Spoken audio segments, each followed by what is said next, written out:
அந்த டீசல் திருடுற அந்த பையன் கோவிதராஜ் அப்படிங்கிறவன் வரான். நம்ம லாரி டிரைவர் எடுத்து கொடுக்குறாரு டீசலை. அதுக்கப்புறம் அந்த லாரி உரிமையாளர்கள் கொடுத்த கம்ப்ளைண்ட் பிரகாரம் அந்த டிரைவரை கைது பண்ணியிருக்காங்க. எஃப்ஐஆர்லாம் அவனை சேர்த்தவே இல்லை. அந்த கோவிதராஜுங்கிறவனை டீசல் வாங்குறவனை சேர்த்தவே இல்லை.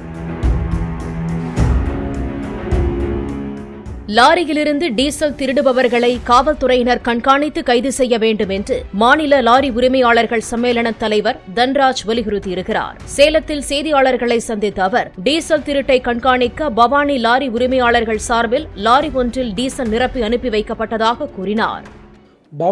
பவானி லாரி உரிமையாளர் சங்கத்தை சார்ந்த லாரி உரிமையாளர்கள் பொறுப்பாளர்கள் அவர்களுடைய வண்டியை டேங்க் ஃபுல் பண்ணி அனுப்பிச்சி விட்டு வண்டியில் ஃபாலோ பண்ணி போயிட்டு இருக்கும் பொழுது அந்த பர்டிகுலர் இடத்துல, அதாவது மாட்டலாம்பட்டி இடத்துல நிற்கும்போது அந்த டீசல் திருடுற அந்த பையன் கோவிதராஜ் அப்படிங்கிறவன் வரான். நம்ம லாரி டிரைவர் எடுத்து கொடுக்குறாரு டீசலை. அதை நம்ம கேட்கும்போது ஆமாம் நான் எடுத்தேன், ஃபோன் பண்ணாங்க, நான் எடுத்தேங்கிறான். அதுக்கப்புறம் அந்த லாரி உரிமையாளர்கள் கொடுத்த கம்ப்ளைண்ட் பிரகாரம் அந்த டிரைவரை கைது பண்ணியிருக்காங்க. எஃப்ஐஆர்லாம் அவனை சேர்த்தவே இல்லை. அந்த கோவிதராஜுங்கிறவனை டீசல் வாங்குறவனை சேர்த்தவே இல்லை. டிரைவர் பேரை மட்டும் சேர்த்திட்டு விட்டாங்க. அதுக்கு கேட்டதுக்கு இல்லை வந்தானே சம்மந்தப்பட்டவன் அப்படின்னா அதுக்கு வேறு நீங்களுக்குள்ள காம்ப்ரமைஸ்னா போங்க. என்ன திருடனவனையும் இவனையும் பிடிச்சி கொடுத்தா காம்ப்ரமைஸ்னால் கூட போங்க அப்படிங்கிற அளவுக்கு அவங்க காவல்துறையில் பஞ்சாயத்து நடந்திருக்குது.